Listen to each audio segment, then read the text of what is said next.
الحمد لله نحمده ونستعينه ونستغفره ونؤمن به ونتوكل عليه ونعوذ بالله من شرور أنفسنا ومن سيئات أعمالنا من يهده الله فلا مضل له ومن يضلل فلا هادي له وأشهد أن لا إله إلا الله وحده لا شريك له وأشهد أن سيدنا وسندنا ومولانا محمدا عبده ورسوله صلى الله تعالى عليه وعلى آله وأصحابه وبارك وسلم تسليما كثيرا. أما بعد فأعوذ بالله من الشيطان الرجيم. بسم الله الرحمن الرحيم. يا أيها الناس ضرب مثل فاستمعوا له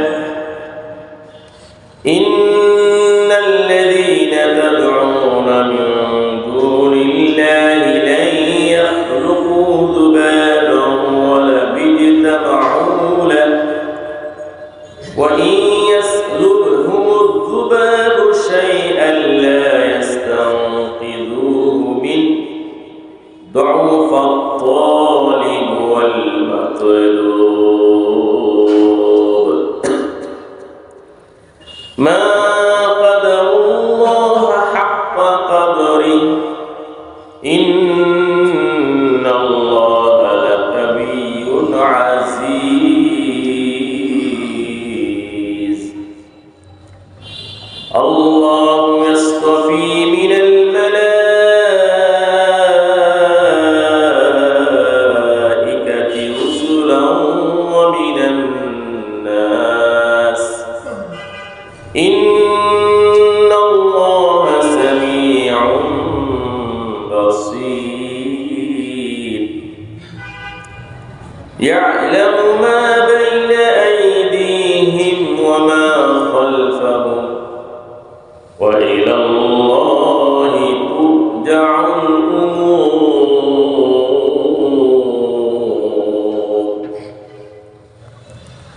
يا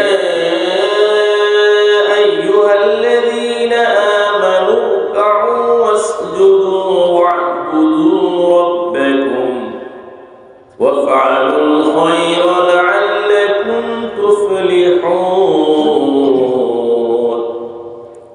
وجاهدوا في الله حق جهاده هو اجتباكم وما جعل عليكم في الدين من حرج ملة أبيكم إبراهيم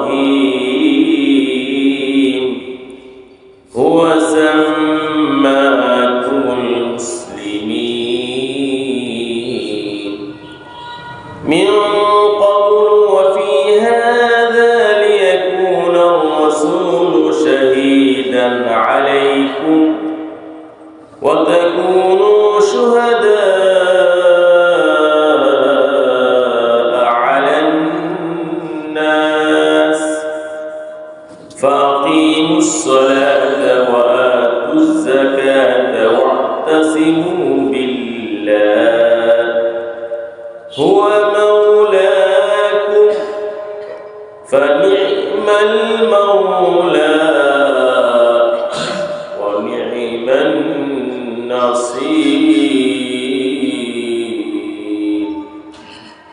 بارك الله لنا ولكم في القرآن العظيم ونفعنا بالآيات والذكر الحكيم. প্রাণ করে ইখলাসের সাথে মুহাব্বতের সাথে ইস্তিগফার করে পাঠ করে আস্তাগফিরুল্লাহ আস্তাগফিরুল্লাহ الذي لا إله إلا هو الحي القيوم وأتوب إليه. أستغفر الله الذي لا إله إلا هو الحي القيوم وأتوب إليه. أستغفر الله الذي لا إله إلا هو الحي القيوم وأتوب إليه. ولا حول ولا قوة إلا بالله العلي العظيم. اللهم صل على محمد وعلى آل محمد كما صليت على إبراهيم وعلى آل إبراهيم إنك حميد مجيد. اللهم بارك على محمد وعلى آل محمد كما باركت على إبراهيم وعلى آل إبراهيم إنك حميد مجيد. اللهم افتح علينا حكمتك وانشر علينا رحمتك يا ذا الجلال والإكرام. উপস্থিত সম্মানিত কোরআন প্রিয় সুধীবৃন্দ, মহান রব্বে কারিমের অশেষ মেহেরবানিতে আসমানি সর্বশেষ এবং সর্বশ্রেষ্ঠ গ্রন্থ কোরআনে কারিমের বরকতপূর্ণ তাফসীরে আসার সুযোগ আল্লাহ তাআলা দান করেছেন। অন্তরের অন্তঃস্থল থেকে শুকরিয়া জ্ঞাপন করি, বলি আলহামদুলিল্লাহ আলহামদুলিল্লাহ আলহামদুলিল্লাহ।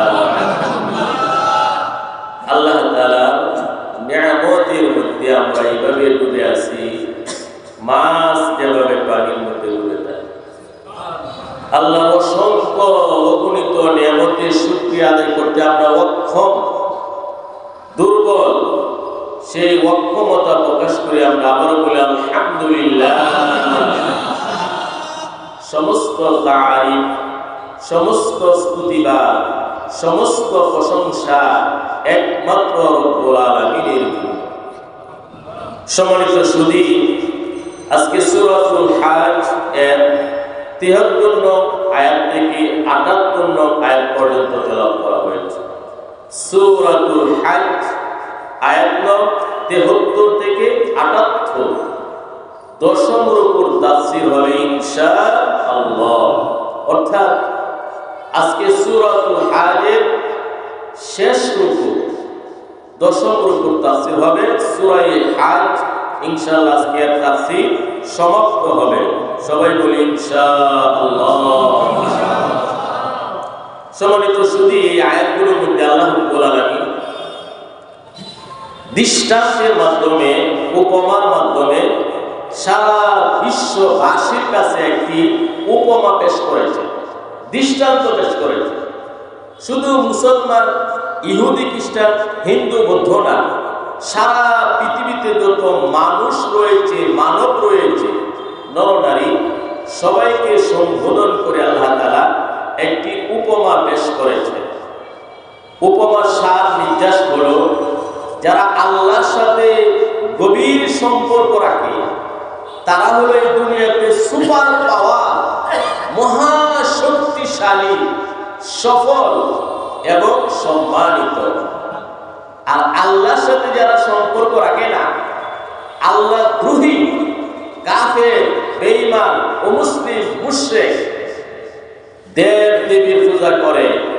মূর্তির পূজা করে, প্রতিমার পূজা করে, আল্লাহ ব্যতীত অন্য শক্তির কাছে সাহায্য চায়, তারা একদম দুর্বল, ব্যর্থ। নাউজুবিল্লাহ।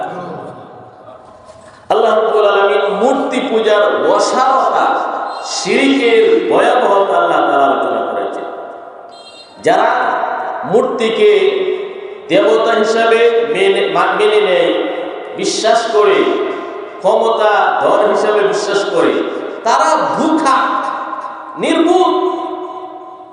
আর এই মূর্তির তো এমন ক্ষমতা নাই যে মূর্তির সামনে যে খাবার দেওয়া হয়, ভুক, মিষ্টান্ন, দই, বিভিন্ন পায়েস, ফল ফুল, মূর্তির সামনে থেকে মাসি যে খাবার নিয়ে যায়, মূর্তিগুলো এই খাবার উদ্ধার করতে পারে না, মাসিকে প্রতিহত করতে পারে না, এত দুর্বল। আল্লাহ তো উদাহরণ দিয়ে দিয়েছে। তো ঈমান হলো সবচেয়ে বড় দামি জিনিস। ঈমান সর্বময় ক্ষমতার একমাত্র মালিক আল্লাহ তাআলা, সব কিছুর একক মালিক, কর্তৃত্ব, রাজত্ব, ক্ষমতা একমাত্র আল্লাহ তাআলা, সাহায্যের একমাত্র মালিক আল্লাহ তাআলা। আল্লাহ বলেছেন, ওমান নাসরু ইল্লা মিন ইনদিল্লাহিল আজিজিল হাকীম। সাহায্য একমাত্র পরাক্রমশালী, মহান, প্রজ্ঞাময় আল্লাহর পক্ষ থেকে আসে। দয়া একমাত্র মালিক আল্লাহ তাআলা, সুস্থতার একমাত্র মালিক আল্লাহ তাআলা, রিজিকের একমাত্র মালিক আল্লাহ তাআলা, সব সমস্যার সমাধানের একমাত্র মালিক আল্লাহ তাআলা। না কোনো বাবা, মাজা, এই যে আল্লাহ তাআলা অসারতা বুঝাইতেছে। মানুষ গিয়ে মাজারে মান্নত করে, মাজারে যিনি শুয়ে আছেন তার কাছে প্রার্থনা করে। মানুষ গিয়ে বাবার কাছে, পীর বাবার কাছে চায়। মানুষের এতটুকু মেধা নাই, জ্ঞান নাই। আরে সে তো একজন মানুষ, তার তো কিছুই শক্তি নাই। আজকে আমাদের দেশের মানুষ ধর্মপ্রিয়, এই ধর্মপ্রিয় মানুষগুলোকে তারা ধর্ম বানাইতেছে বিভিন্ন ছলে বলে, কোলে কৌশলে, দুনিয়ার বিনয়ী কামের। মাজার বাবার কাছে যা, খুব সুন্দর সুন্দর কথা শোনায় এবং বলে, আরে আল্লাহ এসের মধ্যে কি আছে, বাবাই সব কিছু। এগুলো হলো শিরিক। যার মধ্যে শিরিক থাকবে, শিরিক নিয়ে যে মারা যাবে, জাহান্নাম আল্লাহ তাআলা তার জন্য হারাম করেছে। জাহান্নাম যেহেতু হারাম, ও জান্নাত আল্লাহ তাআলা তার জন্য হারাম করেছে। শিরিক নিয়ে যে যাবে, সামান্য পরিমাণ শিরিক, জান্নাত তার জন্য হারাম। জান্নাত যেহেতু তার জন্য হারাম, জাহান্নাম তার জন্য অবধারিত। শিরিক নিয়ে যারা মারা যাবে, সামান্যতম শিরিক নিয়ে যারা মারা যাবে, জান্নাত আল্লাহ তাআলা তার জন্য নিষিদ্ধ ঘোষণা করেছেন, হারাম ঘোষণা করেছেন। জাহান্নাম তার জন্য অবধারিত।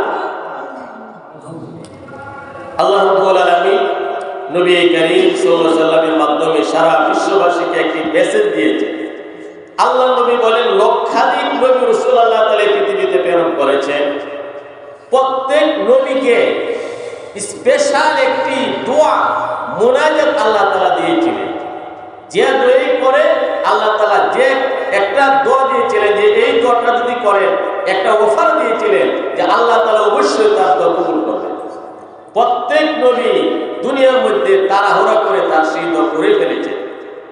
আল্লাহ নবী বলেন, আমাকে আল্লাহ তাআলা এমন একটা অফার দিয়েছিলেন যে আল্লাহর কাছে একটি দোয়া করতে পারবো, দোয়া করার সাথে সাথে আল্লাহ তাআলা কবুল করবে। আল্লাহ নবী বলেন, আমার সেই দোয়াটি স্টক রেখেছি পরকালের জন্য। হাসরের কঠিন ময়দানে শিরিক মুক্ত ঈমান নিয়ে যারা মৃত্যুবরণ করবে, শিরিক না করে যারা মারা যাবে, তাদেরকে আমি সুপারিশ করে করে জান্নাতে নিয়ে যাব।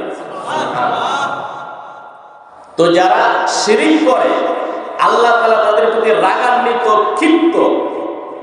শিরিক অত্যন্ত ভয়াবহ গুনাহ। আল্লাহর ক্রোধ, আল্লাহর রাগ, লানত তাদের প্রতি বর্ষিত হয়। নাউযুবিল্লাহ। আউযু বিল্লাহি মিনাশ শাইতানির রাজীম। বিসমিল্লাহির রাহমানির রাহিম। ইয়া আইয়ুহান নাস দুরিবা মাসালুন ফাসতামিউ লাহু। ইরশাদ হচ্ছে, হে মানব জাতি, হে লোক সকল, একটি উপমা দৃষ্টান্ত তোমাদের জন্য বর্ণনা করা হলো, তোমরা তা মনোযোগ সহকারে শোনো, গভীর মনোযোগ সহকারে তোমরা তা শোনো। ইন্নাল্লাযীনা তাদউনা মিন দুনিল্লাহি লা ইয়াখলুকু যুবাবান ওয়ালা ইয়াজতামাউ লাহু। নিঃসন্দেহে তোমরা আল্লাহ ছাড়া যাকে ডাকো, গায়রুল্লাহর ইবাদত করো, তারা একটি মাছিও সৃষ্টি করতে পারবে না। এমনকি তারা যদি সবাই সমবেত ভাবে মিলিত হয়, ঐক্যবদ্ধ ভাবে চেষ্টা চালায়, এরপরেও তারা একটি মাছিও সৃষ্টি করতে পারবে না। وَإِن يَسْلُبْهُمُ الذُّبَابُ شَيْئًا لَّا يَسْتَنقِذُوهُ مِنْهُ।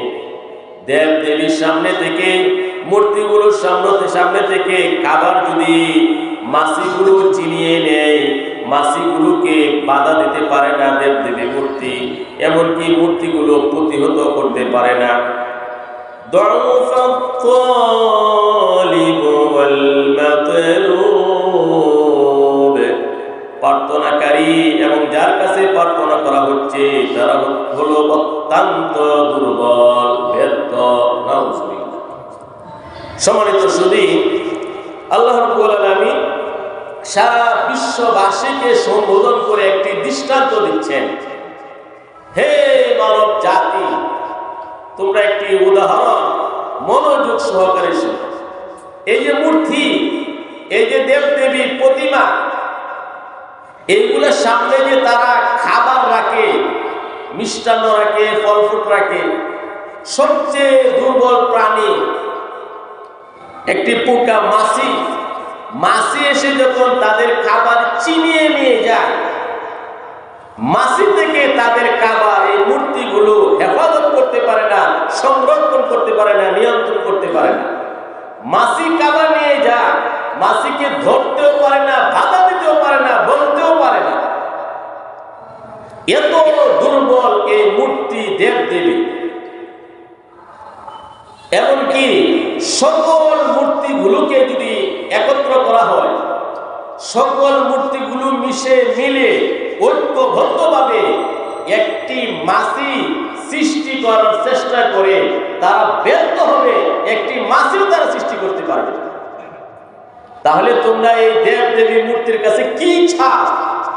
আল্লাহ বলেন, যারা এই মূর্তির কাছে প্রার্থনা করে, এই মূর্তি এবং প্রার্থনাকারী, তারা হলো অত্যন্ত দুর্বল এবং ব্যর্থ, লাঞ্ছিত।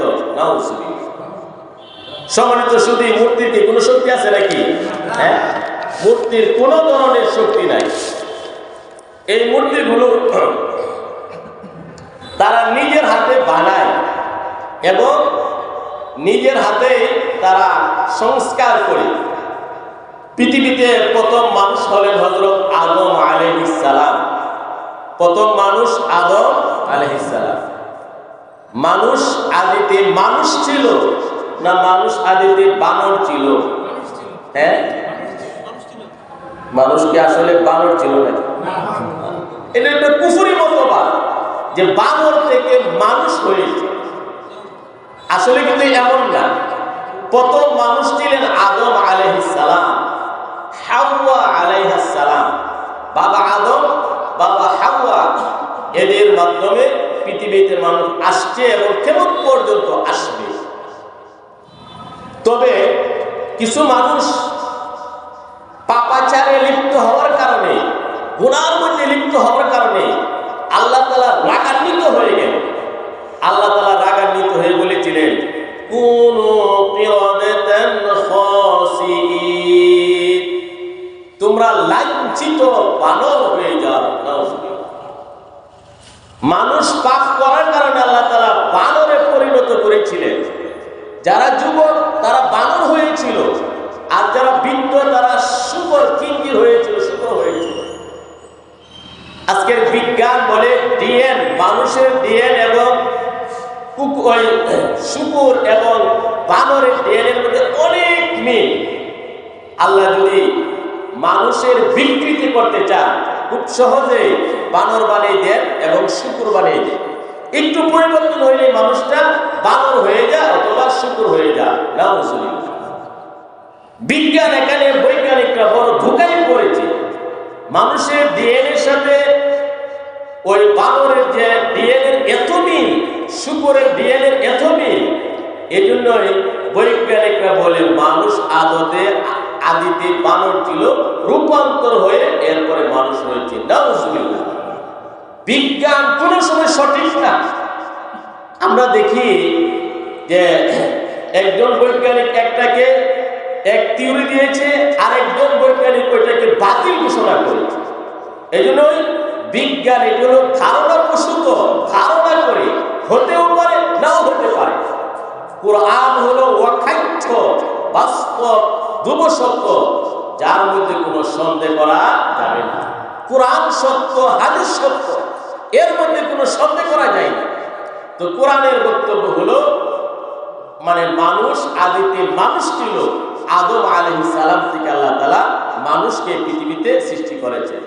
সূরা নিসা শুরুতে আল্লাহ তাআলা বলেছেন, ইয়া আইয়ুহান নাস তাকু রাব্বাকুমুল্লাযী খালাকাকুম মিন নাফসিন ওয়াহিদা ওয়া খালাকা মিনহা যাওজাহা ওয়া বাসসা মিনহুমা রিজালান কাসীরান ওয়া নিসাআ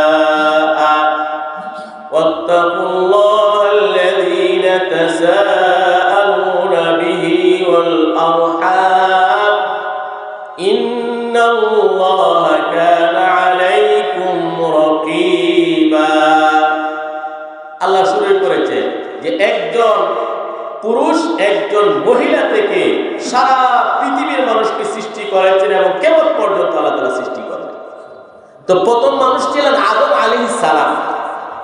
আদম আলাইহিস সালামের 5 সন্তান, তারা ছিল নেককার, পরহেজগার, আদর্শ আলোকিত মানুষ ছিল আদম আলাইহিস সালাম।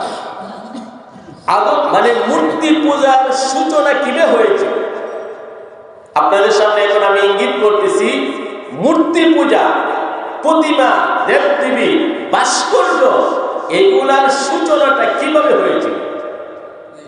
আদম আলাইহিস সালামের 5 জন সন্তান ছিলেন নেককার, ভালো মানুষ, সাধু মানুষ, আদর্শ মানুষ। আদম আলাইহিস সালামের 5 সন্তান মৃত্যুর পর শয়তান সর্বপ্রথম ভাস্কর্য নির্মাণ করল, ভাস্কর্য মূর্তি বানালো। শয়তান বোঝালো তারা মারা গেছে, তাদের স্মৃতি ধরে রাখার জন্য একটা ভাস্কর্য মূর্তি বানিয়ে রাখি, এটা তাদেরকে বুঝাইছে।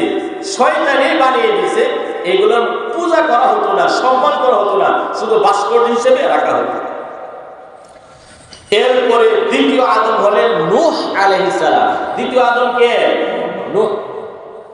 নূহ আলাইহিস সালামকে দ্বিতীয় আদম বলা হয়। এজন্যই নূহ আলাইহিস সালামের প্লাবনে সারা পৃথিবীর সব মানুষ ধ্বংস হয়ে গিয়েছিল।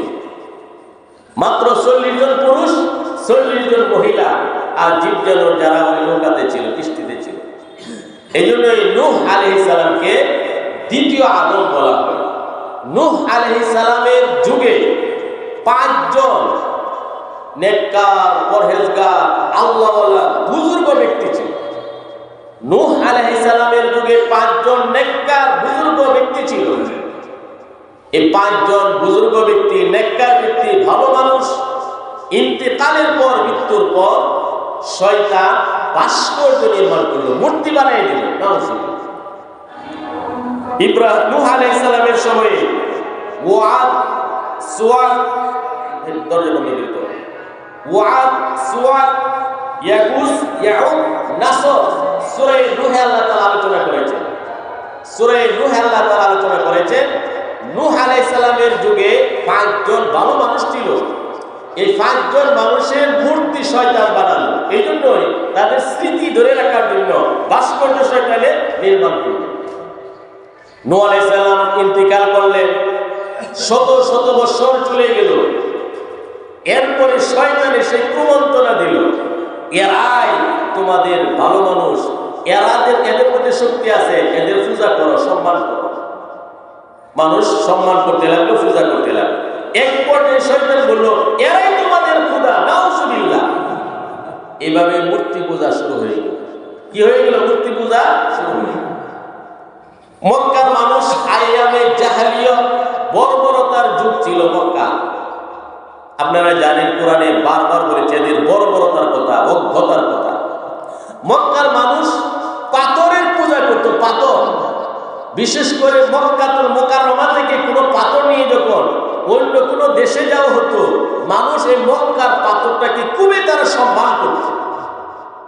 মক্কার পাথর, মক্কা শরীফের পাথর মানুষ সম্মান করে করে এই পাথরের পূজা করা তারা শুরু করে দিত। মক্কায় মুকাররমার মধ্যে এক সময় জুরহুম এক গোত্র ছিল, অত্যাচারী, সন্ত্রাস, স্বৈরাচারী জুরহুম গোত্র। তারা বিভিন্ন পাপাচারে লিপ্ত ছিল। জুরহুম গোত্রের 2 জন ব্যক্তি, ইসাফ এবং নাইলা নামে। ইসাফ এবং নাইলা, একজন পুরুষ একজন মহিলা, কানায়ে কাবার ভিতরে জিনার মধ্যে লিপ্ত হয়ে গেল। নাউজুবিল্লাহ। আল্লাহ রাব্বুল আলামিন তার গজব তাদের প্রতি পতিত হলো। সাথে সাথে তারা মূর্তিতে, পাথরে তারা পরিণত হয়ে গেল, পাথর হয়ে গেল। ইসাফ এবং নাইলা এইজন নারী পুরুষ যারা কানায় কাবার ভিতর জিনাতে লিপ্ত হয়ে গেল, আল্লাহ তাআলা এই নারী পুরুষকে, এই 2 জনকে আল্লাহ তাআলা পাথর বানিয়ে দিলেন। পাথর কি বানিয়ে দিলেন? পাথর। মক্কার মানুষ, সারা পৃথিবীর মানুষ যেন উপদেশ গ্রহণ করে, এই জন্যই এই 2টা পাথরকে সাফা এবং মারওয়া পাহাড়ে রেখে দিল। উদ্দেশ্য হলো কেমন পর্যন্ত মানুষ উপদেশ গ্রহণ করবে যে ইসাফ এবং নাইলা এই নারী পুরুষ বাইতুল্লাহর ভিতরে ঢুকে তারা জিনার মধ্যে লিপ্ত হয়েছিল, আল্লাহ তাআলার গজব তাদের প্রতি পতিত হয়েছে, তারা পাথর হয়ে গিয়েছে। কেমন পর্যন্ত যেন মানুষ এটাকে স্মরণ করে শিক্ষা গ্রহণ করে। এই জন্য মক্কার মুশরিকরা সাফা এবং মারওয়া পাহাড়ের মধ্যে 2 জনের ওই পাথর রাখি দিল। শয়তান চলে বলে কোলে কৌশলে এদের পূজা করতে শুরু করে দিল। নাউজুবিল্লাহ। পরবর্তীতে মানুষ এই 2 পাথরের পূজা করতে শুরু করে দিল। হাদিসের কিতাবের মধ্যে আসছে যে মক্কার মানুষ খেজুর দিয়ে মূর্তি বানাইতো। কি দিয়ে বানাইতো মূর্তি? খেজুর। খেজুর দিয়ে মক্কার মানুষ মূর্তি বানাতো। এই মূর্তিগুলো সাথে নিয়ে তারা ব্যবসা বাণিজ্যের জন্য সফরে চলে যেত, অনেক দূর দূরান্তে চলে যেত। তো খেজুর দিয়ে যখন তারা মূর্তি বানিয়েছে, মূর্তিকে সাথে রাখতো, মূর্তির কাছে তারা আবেদন করত যে আমাদের খাবার শেষ হয়ে গিয়েছে, আমাদেরকে খাবার দাও, আমাদের সমস্যা দূর করো। কিন্তু মূর্তি তো আর কথা শোনে না।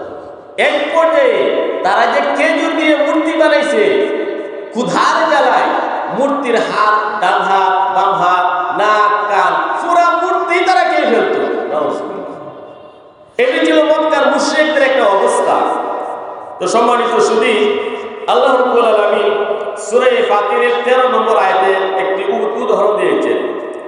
والذين تدعون من دونه ما يملكون من قطمير والذين تدعون من دونه ما يملكون من قطمير। আল্লাহ ছাড়া দেবদেবীকে যারা ডাকে তারা তো খেজুরের আটির বিচির যে আবরণ পর্দা আছে এটারও তারা মালিক না। খেজুরের বিচির কিন্তু একটা সাদা পর্দা আছে, দেখছেন না আপনারা? দেখবেন একদম পাতলা খেজুরের আটির বিচির উপরে। তো আল্লাহ তাআলা বলে তারা যে দেবদেবী মূর্তিকে ডাকে, এই মূর্তিগুলো খেজুরের আটি বিচির যে আবরণ পর্দা একটা তুচ্ছ বিষয়, এটারও তারা মালিক না, তাহলে কিভাবে তাদের রূপ বেদি, তাদের প্রার্থনা এগুলো তারা কবুল করবে? কষ্টির কালেও কবুল করতে পারবে না। সম্মানিত সুধী, আল্লাহ রাব্বুল আলামিন এখানে মূর্তি পূজার অসারতা বর্ণনা করেছে। আজকে হিন্দু ধর্মযাজক যারা, তারাও বলে যে তাদের ধর্মীয় গ্রন্থে মূর্তি পূজার কথা কোথাও নেই। তারাও বলে আছে আসলে শয়তান এই উম্মতে মুহাম্মদের প্রতি বেশি ক্ষিপ্ত।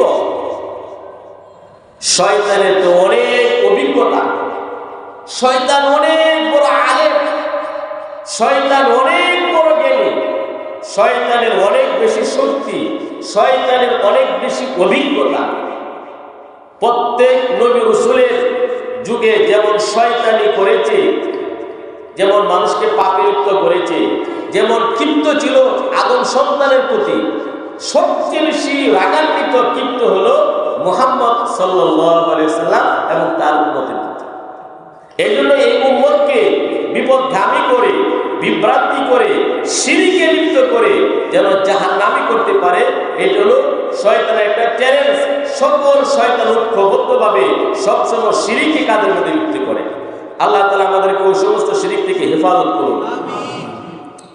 মা কাদারুল্লাহ হাক্কা কাদরি ইন্নাল্লাহ লাকাবিয়্যুন আযীজ। তারা আল্লাহকে যথাযথ মর্যাদা দেয়নি। নিঃসন্দেহে আল্লাহ তাআলা মহা শক্তিধর, প্রতাপশালী।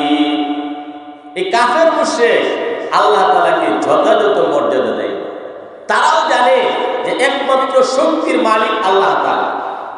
মক্কার কাফের মুশরিকদের কথা আল্লাহ তাআলা কোরআনে বিভিন্ন আঙ্গিকে আলোচনা করেছে।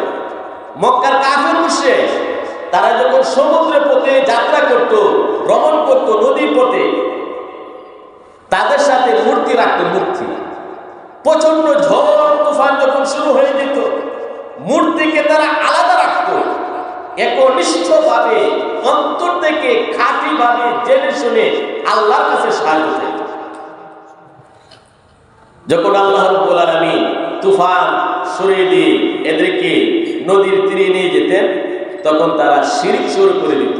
এই মূর্তিটা যদি সাথে না রাখতাম আজকে উপায় ছিল না। কিন্তু ডেকেছে কিন্তু আল্লাহকে, আল্লাহ তাকে উদ্ধার করেছে। তো মক্কার কাফের মুশরিক তারাও কিন্তু আল্লাহকে বিশ্বাস করত। তারা মূর্তিকে মনে করত কিছু শক্তি আছে, সবকিছুর একক মালিক আল্লাহ তাআলা। এটা মক্কার প্রত্যেকটা কাফেরে জানতো। কিন্তু অমুক মুক্তির কিছু শক্তি, বিদ্যা দেওয়ার শক্তি আছে, অমুক মূর্তির সম্পদ দেওয়ার শক্তি আছে, অমুক মূর্তির সুস্থতার শক্তি আছে, অমুক মূর্তির ইজ্জতের শক্তি আছে।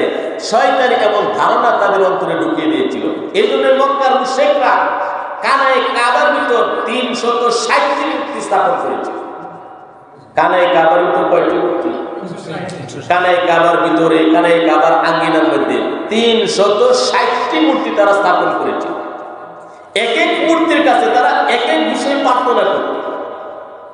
শিক্ষার জন্য, বিদ্যার জন্য কোনো মূর্তিকে তারা নির্ধারণ করেছিল, জীবিকার জন্য তারা কোনো মূর্তিকে নির্ধারণ করেছিল, ইজ্জত সম্মানের জন্য তারা কোনো মূর্তিকে নির্ধারণ করেছিল। এভাবে তারা মনে করতো যে কিছু শক্তি এই মূর্তির আছে। এটাকেই কোরআনে শিরক করেছে। কি বলেছে? এটি হলো মক্কার কাফেরদের চিত্র আল্লাহ কোরআনে বলেছে। আজকের আমাদের বাংলাদেশের যে চিত্র, বাংলাদেশের চিত্র হলো অনেকে মাজারে গিয়ে মান্যত করে, মাজারে গিয়ে সেজদা দেয়, পীর বাবার পায়ে গিয়ে সেজদা দেয়, পীর বাবার কাছে চায়। 1500 বছর আগে যে মক্কার মুশরিকরা ছিল, আজকে আমাদের তথাকথিত মুসলমান থেকে তাদের আকীদা বিশ্বাস অনেকটা ভালো ছিল। কি কোন ভালো ছিল নাকি? অনেকটা ভালো ছিল। তারা তো মানুষকে শ্রদ্ধা করতো না, মানুষের কাছে কিছু চাইতো না, দেবদেবীর কাছে চাইতো, মনে করতো যে আল্লাহ তাআলা কিছু শক্তি দিছে। আর এখন আমাদের মানুষের কাছে চাই। আচ্ছা দেখেন, যে লোকটা কবরের মধ্যে শুয়ে আছে, তার কি কোনো কিছু করার শক্তি আছে? হ্যাঁ, আপনি আপনারা যদি কেউ মনে করেন তাকলে তাকতেও পারে, বড় শিরিক, এখনই তওবা করতে হবে। আমাদের অন্তরের মধ্যে একদম সহ্য ধারণা, যিনি কবরে শুয়ে আছে তিনি যদি ভালো মানুষ হন আলহামদুলিল্লাহ, অসুবিধা নাই, কিন্তু ভালো মানুষ হইলেও তার কোনো কিছু করার ক্ষমতা নাই। নবী রাসূল যারা মারা গেছে তাদের মতো ভালো মানুষের পৃথিবীতে ছিলেন কেউ? হ্যাঁ, নবী রাসূল। তো নবী রাসূলের কাছে তো কেউ কিছু চাই না। এরপরে সাহাবায়ে কেরাম, তাবেঈন, তাদের কত কবর আছে, তাদের কাছে কেউ কি চাই নাকি? একজন সাহাবীর পায়ের ধুলার সমতুল্য সারা পৃথিবীর ওলি আল্লাহ হবে না, হবে নাকি? না, শুনতে লাগে। একজন নিম্নমানের সাহাবী, শুনেন, আব্দুল্লাহ ইবনে মুবারক রাহমাতুল্লাহি আলাইহি অনেক বড় একজন হাদিস বিশারদ ছিলেন, আমিরুল মুমিনিন ফিল হাদিস, ইমাম বুখারী রাহমাতুল্লাহি আলাইহির উস্তাদ ছিলেন আব্দুল্লাহ ইবনে মুবারক। ওনার কাছে জিজ্ঞেস করলেন, মুআবিয়া রাদিয়াল্লাহু আনহু, তিনি ছিলেন নবীজির সাহাবী, মুআবিয়া নবীজির সাহাবী ছিলেন। আর ওমর ইবনে আব্দুল আজিজ তিনি ছিলেন তাবিঈ। তিনি কি ছিলেন? তাবিঈ, সাহাবী, তাবিঈ। আব্দুল্লাহ ইবনে মুবারকের কাছে এক ব্যক্তি বলল যে, হুজুর, মুআবিয়া রাদিয়াল্লাহু আনহু এবং ওমর ইবনে আব্দুল আজিজ রাহমাতুল্লাহি আলাইহি, এই দুজনের মধ্যে ওমর ইবনে আব্দুল আজিজ শ্রেষ্ঠ না মুআবিয়া তিনি শ্রেষ্ঠ? আব্দুল্লাহ ইবনে মুবারক তিনি কান্নায় ভেঙে পড়লেন, কাঁদতে শুরু করলেন, কান্নায় অস্থির হয়ে গেলেন। কান্না থামার পরে বলেন, শুনো, মুআবিয়া তিনি নবীর সাহাবী ছিলেন। মুআবিয়া যে নবীর সাথে যুদ্ধ করেছেন, তার পায়ের ওই যুদ্ধের ঘোড়ার পায়ের যে ধুলা উঠেছিল, এই ধুলার সমকক্ষ হাজার হাজার ওমর ইবনে আব্দুল আজিজ হবে না। হবে কি? হবে কি নাকি? হবে নাকি? হবে না। তো সাহাবায়ে কেরামের কবরের কাছে কেউ কি পাঠাইছে নাকি? তো এখন যিনি মারা গেছেন তিনি যদি আল্লাহর ওলি হন ভালো, কিন্তু আমাদের উপকার করার কোনো ক্ষমতা তার নাই, এমন বিশ্বাস যদি তাকে করতে পারেন, এটা শিরক। এটা কি শিরক? কোন ব্যক্তির শক্তি আছে, ফির বাবা সন্তান দিতে পারে, সরল সোজা মানুষকে সন্তান চায়, 10 বছর 15 বছর হয়ে গেছে, বাবা সন্তান নাই, নিঃসন্তান, লক্ষ লক্ষ টাকা দে, বাবাকে সন্তান দিতে পারবে নাকি? হ্যাঁ, শক্তি আছে, এটাই তো শিরক। কোন ফিসাবকে সন্তান দেওয়ার ক্ষমতা অধিকার মনে করে, এটা কি শিরক? তো আল্লাহ রাব্বুল আলামিন এগুলা নিষেধ করেছেন। তো আল্লাহ তাআলা বলেন, আল্লাহ তাআলা কি কাফের মুশরিক যথাযথ সম্মান দেয়নি, কদর করেনি? অথচ আল্লাহ তাআলা মহা শক্তিধর, মহা প্রতাপশালী। আল্লাহু ইয়াসতাফি মিনাল মালাইকাতি রুসুলান ওয়া মিনান নাস ইন্নাল্লাহা সামিউন বাসীর। আল্লাহ তাআলা ফেরেশতাদের মধ্য থেকে রাসূল নির্বাচিত করেন, মানুষের মধ্য থেকে রাসূল নির্বাচিত করেন। নিশ্চয় আল্লাহ তাআলা সর্বশ্রোতা, সর্বদ্রষ্টা, সব শুনেন, সব দেখেন। সামিউন, শুনেন। আফ্রিকার জঙ্গলে অমাবস্যার রাত্রে পিপিলিকার জ্বর উঠছে, পিপিলিকার ছেলে মেয়েরা, নাতি নাতিরা সেবা করতেছে। পিপিলিকার যে কুতুকুপতন, পিপিলিকার যে সংলাপ কথা আল্লাহ তাআলা শুনেন। শুনেন কি শুনেন না? পিপিলিকার যে পায়ের শব্দ, এটাও আল্লাহ তাআলা শুনেন। শুনেন কি শুনেন না?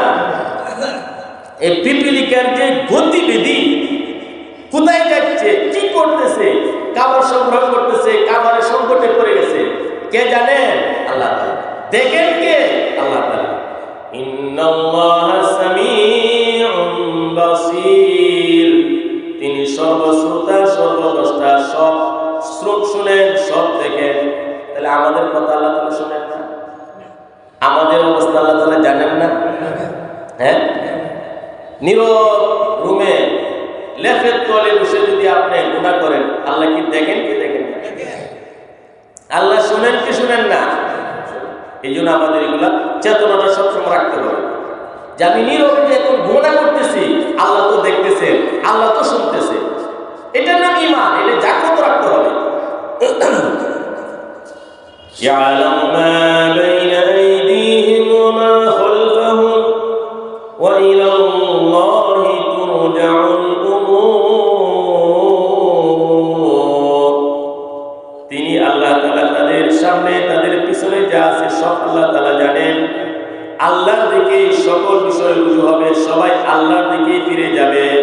আমরা কোথায় ফিরে যাব? হ্যাঁ, সন্দেহ আছে নাকি? এজন্যই মানুষ যখন মারা যায় আমরা কি বলি? ইন্না লিল্লাহি ওয়া ইন্না ইলাইহি রাজিউন। আরে তুমি গেছো, আমাদের তো যেতে হবে। গুরুস্থানে গিয়ে, মাকবারা কবরস্থানে গিয়ে আল্লাহ নবী কি বলতেন? আসসালামু আলাইকুম ইয়া আহলাল কুবুর ইয়াগফিরুল্লাহু লানা ওয়া লাকুম ওয়া আনতুম সালাফুনা ওয়া নাহনু বিল আযাব। সালাম দিয়ে বলতেন, আল্লাহ আমাদেরকে মাফ করুন, তোমাদেরকে মাফ করে দিন। তোমরা আমাদের আগে চলে গিয়েছো, আমরা তোমাদের পিছনে পিছনে আসছি, আমরাও আসতেছি।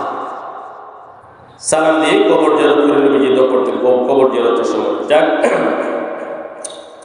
ইয়া আইয়ুহাল্লাযীনা আমানু কাউ ওয়াসজুদু ওয়া'বুদু রাব্বাকুম ওয়াফআলুল খায়রা লা'আল্লাকুম তুফলিহুন। হে মুমিনগণ, হে বিশ্বাসীগণ, তোমরা রুকু করো, তোমরা সিজদা করো, তোমরা আপন প্রতিপালকের ইবাদত করো, নেক আমল তোমরা করো, অবশ্যই তোমরা সফল হবে। সুবহানাল্লাহ। ওয়াজাহিদু ফিল্লাহি হাক্কা জিহাদি ওয়াজতাবাকুম ওয়ামা জাআলা আলাইকুম ফিদ-দীনি মিন হারাজ মিল্লাতা আবিকুম ইব্রাহিম ওয়া সাম্মাকুমুল মুসলিমিন।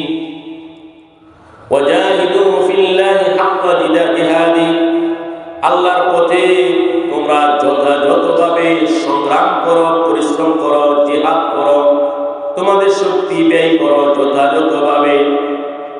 তিনি তোমাদেরকে নির্বাচিত করেছেন, তোমাদের জন্য ইসলামের মধ্যে, দ্বীনের মধ্যে কোনো সংকীর্ণতা রাখেননি।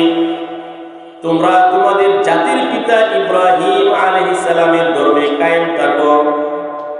আল্লাহ তাআলা তোমাদের নাম, তিনি মানে আল্লাহ তাআলা তোমাদের নাম মুসলিম হিসাবে নির্ধারণ করেছেন পূর্বে এবং এই কোরআনে কারীমের মধ্যে।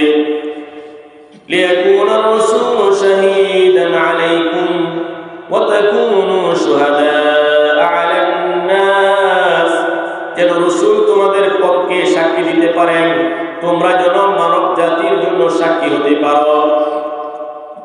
ফাকিমুস সালাতা ওয়া আতুজ যাকাত, তোমরা নামাজ কায়েম করো, যাকাত প্রদান করো। ওয়াতাসিমু বিল্লাহ, আল্লাহকে শক্তভাবে অবলম্বন করো। ওয়া মাওলাকুম, তিনি তোমাদের অভিভাবক, আল্লাহ তাআলা তোমাদের অভিভাবক। ফানিমাল মাওলা ওয়া নিমান নাসির, তিনি আল্লাহ কত উত্তম অভিভাবক, তিনি কত উত্তম সাহায্যকারী। বলে সুবহানাল্লাহ। আল্লাহ তাআলা বলেন, ওমা জাআলা আলাইকুম ফিদ-দীনি মিন হারাজ, এই দ্বীনের মধ্যে, শরীয়তের মধ্যে কোনো ধরনের সংকীর্ণতা নাই। আদ-দীন আল ইসলাম নাসিফুল আদিয়ান, আল ইসলাম খাতিমুল আদিয়ান, আল ইসলাম আকমালুল আদিয়ান, আল ইসলাম আফজলুল আদিয়ান। ইসলাম হলো সর্বশেষ ধর্ম। ইসলাম সব ধর্মকে রহিত করেছে, বাতিল ঘোষণা করেছে। ইসলাম শ্রেষ্ঠ ধর্ম, ইসলাম পরিপূর্ণ ধর্ম। এই দ্বীনের মধ্যে কোনো ধরনের কষ্ট নাই, সংকীর্ণতা নাই, কঠিন কোনো বিষয়, মানুষের সাধ্যের বাইরে আল্লাহ তাআলা এমন কোনো বিধান আল্লাহ তাআলা দেন। বলেন সুবহানাল্লাহ। সূরা বাকারা একদম শেষ আয়াত, 286 নং আয়াতে 86 নং আয়াতে আল্লাহ তাআলা বলেন লা ইউকাল্লিফুল্লাহু নাফসান ইল্লা উসআহা। মানুষের সাধ্যের বাহিরে কোনো বিধান আল্লাহ তাআলা আরোপ করেননি, দেননি।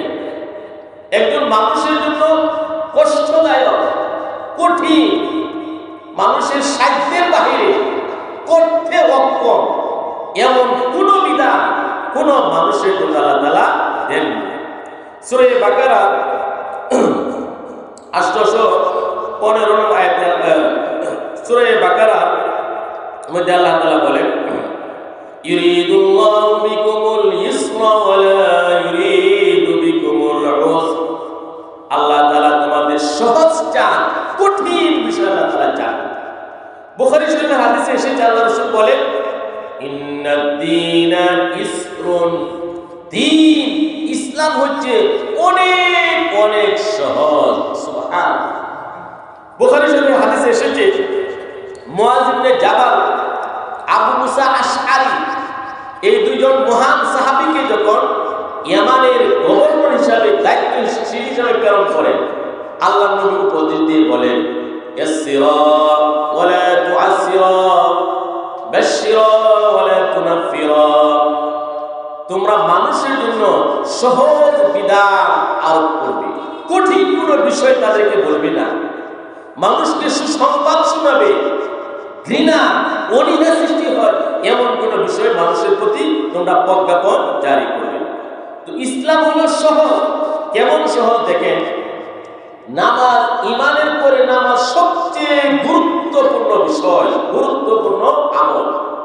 নামাজের মতো এত গুরুত্বপূর্ণ কোনো বিষয় ইসলামে নাই। এখন এই নামাজটা কোনো ব্যক্তি যদি দাঁড়িয়ে পড়তে না পারে, দাঁড়িয়ে পড়তে অক্ষম, নামাজের মধ্যে দাঁড়ানোটা ফরজে আইন। দাঁড়ানোটা কি? দাঁড়ায় নামাজ পড়া ফরজ, নামাজের ফরজ। ফরজ নামাজের কি? নফল সুন্নাত আপনি বসে পড়তে পারবেন, অসুবিধা নেই। নফল বসে পড়তে পারবেন। আর ফরজ নামাজের মধ্যে দাঁড়ানোটা কি? ফরজ। তো নামাজ ফরজ, নামাজের মধ্যে ফরজ নামাজের মধ্যে কিয়াম করাটা ফরজ, ফরজে আইন। কিয়াম, দাঁড়ানো। এখন কোন ব্যক্তি মাজুর, অসুস্থ, দাঁড়াইতেই পারে না, সমস্যা। আল্লাহ নবী বলেন তুমি বসে বসে নামাজ পড়ো। বসে বসে কি? এখন কোন ব্যক্তি বসেও নামাজ পড়তে পারে না, এত দুর্বল, এত অসুস্থ, আল্লাহ নবী বলেন শুয়ে শুয়ে পড়ো। শুয়ে শুয়েও নামাজ পড়তে পারে না, তখন বিধান হলো ইশারা ইঙ্গিতে নামাজ পড়ো। সুবহানাল্লাহ। কত সহজ হয়ে গেল ইসলামটা। দাঁড়ানো থেকে বসা, বসা থেকে শোয়া, শোয়া থেকে ইশারাতে নামাজ পড়লে নামাজ হয়ে যাবে। একজন মুসলমান যদি তার স্বস্থানে বাড়িতে থাকে, মুকিম তাকে বলা হয়, মুকিম। ফরজ নামাজ জোহরের 4 রাকাত, এশার 4 রাকাত, আসরের 4 রাকাত। তো 4 রাকাত বিশ্ব নামাজ, তার ফরজ 4 রাকাত করতে পারে। ওই ব্যক্তি যখন মুসাফির হয়ে যায়, 77 কিলোমিটার দূরে কোথাও চলে যায়, সফরে চলে যায়, মুসাফির হয়ে গেলে 4 রাকাত বিশ্ব নামাজের মধ্যে 2 রাকাত পড়বে। কয় রাকাত পড়বে? এই যে নামাজ পড়ে গেছে। আবার যখন যুদ্ধ চলে, যুদ্ধের ময়দান, তখন 1 রাকাত। তো নামাজ 4 রাকাত মুকিম অবস্থা, মুসাফির হয়ে গেলে 2 রাকাত। আবার যুদ্ধের ময়দানে কি আল্লাহ তাআলা কমে দিয়েছে, 1 রাকাত পরে ইমাম সাহেবের সাথে, পরে তোমার সুযোগ মতে তুমি আরেক রাকাত আদায় করে নিবে। সুবহানাল্লাহ। এইগুলো হলো ইসলামের মানে অনেক সহজ বিষয়। আপনি ওযু করে নামাজ পড়তে হবে। এখন ওযু করতে পারেন না, শারীরিক অসুস্থতার কারণে আপনি অসুস্থ, বা ডাক্তার নিষেধ করেছে পানি ব্যবহার করতে পারবেন না, আপনি কি করবেন? তায়াম্মুম করবেন। পানি ব্যবহারের অপারগ হলে বা পানি না পাওয়া গেলে শরীয়তের বিধান হলো তায়াম্মুম। শরীয়তের বিধান কি? তায়াম্মুম। নিয়ত করে মুখ মাসে করো, হাত মাসে করো মাটি দিয়ে, তোমার পবিত্রতা অর্জন হয়ে গেল। কোন ব্যক্তির উপর গোসল ফরজ হয়েছে, গোসল, তখন কি করো? তায়াম্মুম করো। যদি অসুস্থ থাকে, গোসল করতে না পারে, বা পানি না থাকে, গোসল ফরজ, তখন কি করতে হবে? তায়াম্মুম করতে হবে। কত সহজ। সুবহানাল্লাহ। এইজন্য ওযু এবং গোসলের বিকল্প হলো তায়াম্মুম। এটা আল্লাহ তাআলা সহজ করেছে। কোন ব্যক্তি যদি 60 বছর 70 বছর 100 বছর পর্যন্ত ওযু না করে তায়াম্মুম করে, মানে ওযু করা তার জন্য সমস্যা, পানি নেই, পানি নাই, অথবা পানি ব্যবহারে অপারগ, সারা জীবন যদি সে তায়াম্মুম করে নামাজ পড়ে, ওযু করে যে জান্নাতে যাবে, তায়াম্মুম করে সে জান্নাতে যাবে। আল্লাহ তাআলা যে আয়াতে ওযুর কথা বলেছেন, ওই আয়াতে আল্লাহ তাআলা তায়াম্মুমের কথা বলেছেন। সুবহানাল্লাহ। একজন ব্যক্তির জন্য গোসল ফরজ হলো, নারী হোক পুরুষ হোক, সে পানি ব্যবহার করতে পারে না অসুস্থতার কারণে, অথবা পানি নাই, তার জন্য মাসআলা হলো সে তায়াম্মুম করবে। ওযুর জন্য যে তায়াম্মুম, গোসলের জন্য কি সে তায়াম্মুম। তাহলে বিধানটা অনেক সহজ না? একজন মহিলা তার প্রতি মাসে যে পিরিয়ড শুরু হয়, মাসিক স্রাব, নিম্নে 3 দিন, উপরে 10 দিন, ওই সময় আল্লাহ তাআলা নামাজকে মাফ ঘোষণা করেছেন, নামাজ পড়তে হবে না, রোজাও রাখতে পারবে। কিন্তু পরবর্তী সময় যখন সে সুস্থ হয়ে যাবে, তখন রোজাগুলো কাজা করবে, নামাজ পড়তে হবে না। সুবহানাল্লাহ। কত সহজ করে দিয়েছেন আল্লাহ তাআলা ইসলামের বিধানগুলো। এজন্য ইসলাম হলো একদম সহজ। ইসলামের মতো সহজ কোনো ধর্ম এই পৃথিবীতে নাই। আর ইসলামই একমাত্র সঠিক ধর্ম, সত্য ধর্ম। ইসলাম ছাড়া হাজার হাজার ধর্ম আজকে পৃথিবীতে মানব রচিত ধর্ম, প্রত্যেকটা বানানো, বাতিল, মিথ্যা, আল্লাহর কাছে কোনো মূল্য নেই। এখানে আল্লাহ রাব্বুল আলামিন আমাদেরকে বলেছেন যে আল্লাহ তাআলা আমাদেরকে নির্বাচিত করেছেন। আল্লাহ তাআলা আমাদেরকে অন্যান্য উম্মত থেকে নির্বাচিত করেছেন। ওয়াজিতাবাকুম, আমরা হলাম শ্রেষ্ঠ নবীর শ্রেষ্ঠ উম্মত, শ্রেষ্ঠ নবীর শ্রেষ্ঠ উম্মত। আমাদের নবী শ্রেষ্ঠ, আমরা শ্রেষ্ঠ, কোরআন শ্রেষ্ঠ, ইসলাম শ্রেষ্ঠ। বলেন সুবহানাল্লাহ। আল্লাহ শ্রেষ্ঠ, শ্রেষ্ঠ রাসূল, আল্লাহ শ্রেষ্ঠ, শ্রেষ্ঠ রাসূল, শ্রেষ্ঠ বাণী আল কোরআন, সৃষ্টি কুলের শ্রেষ্ঠ মানুষ, শ্রেষ্ঠ জাতি মুসলমান। বলেন আল্লাহু আকবার। আমাদের নবী শ্রেষ্ঠ, আমরা শ্রেষ্ঠ। আল্লাহ তাআলার পরে সকল কায়নাতের উপর যে মর্যাদা, তিনি হলেন আমাদের বিশ্ব নবী, সরকারে দুজাহান মুহাম্মদুর রাসূলুল্লাহ সাল্লাল্লাহু আলাইহি ওয়াসাল্লাম। আল্লাহর পরেই যার মর্যাদা। তো সকল নবী রাসূলের মধ্যে সবার সেরা শ্রেষ্ঠ হলেন আমাদের প্রিয় নবী মুহাম্মদুর রাসূলুল্লাহ সাল্লাল্লাহু আলাইহি ওয়াসাল্লাম। আদম আলাইহিস সালাম থেকে নিয়ে ঈসা আলাইহিস সালাম পর্যন্ত যত উম্মত ছিলেন, সকল উম্মতের মধ্যে এই উম্মতি মুহাম্মদি হলো শ্রেষ্ঠ। এইজন্য আল্লাহ বলেছেন কুনতুম খায়রা উম্মাহ। বুখারী শরীফের হাদিসে আল্লাহ নবী উদাহরণ দিয়েছে। কি উদাহরণ দিয়েছে?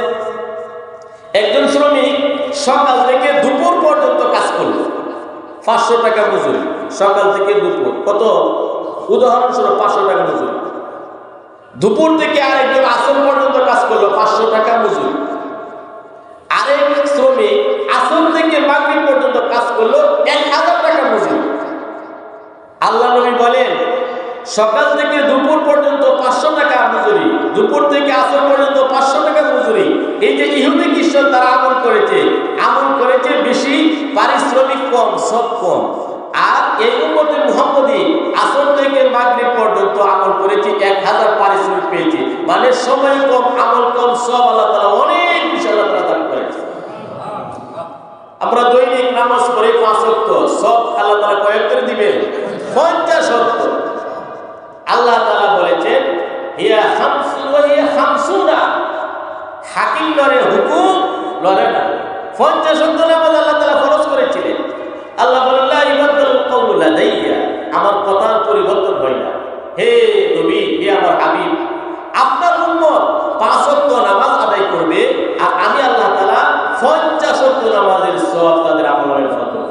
সুবহানাল্লাহ।